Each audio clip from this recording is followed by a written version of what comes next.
If you aren't listening, you aren't communicating. Have you ever had this experience? You were having what you thought was a conversation with someone else.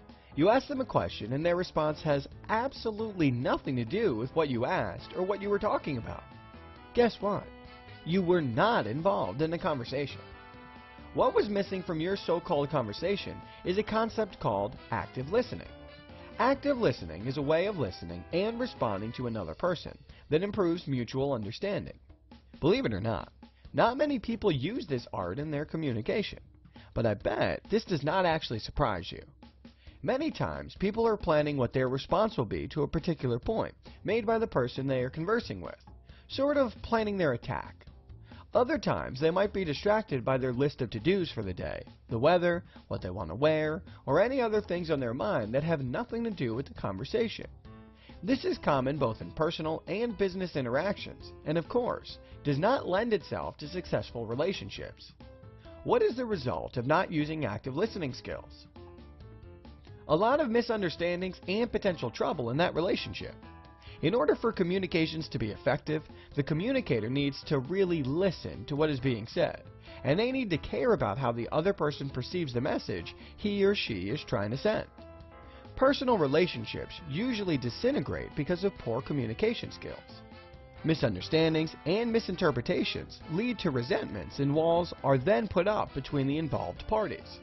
These resentments and walls grow over time, and eventually, the relationship falls apart. Business relationships lacking in effective communications will also suffer in many ways. Bosses who don't communicate effectively with their staff can expect their employees to be able to read their minds and deliver the desired result. Yet often they blame the employee rather than look to their own poor communication skills. Clients who are not clear regarding job specs are often surprised and angry when the person they hire to perform a job or task doesn't deliver what they are looking for. Sometimes the same clients are asked very specific questions by the consultant, yet they either don't respond at all to the questions or don't actually answer the questions.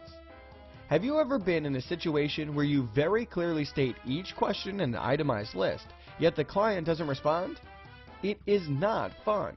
It is even more important in today's marketing and economic environment for salespeople, small business owners, customer service representatives, and anyone involved in relationships with those who affect the bottom line to be effective communicators. The massive influx of social media marketing sites is leading businesses towards the new model of marketing. This new model demands building relationships, engagement, and two-way communication channels. Learning how to be an effective communicator will be helpful in all aspects of someone's life, both personal and professional. Hence my favorite quote, "We have 2 ears and 1 mouth, so we can listen twice as much as we speak."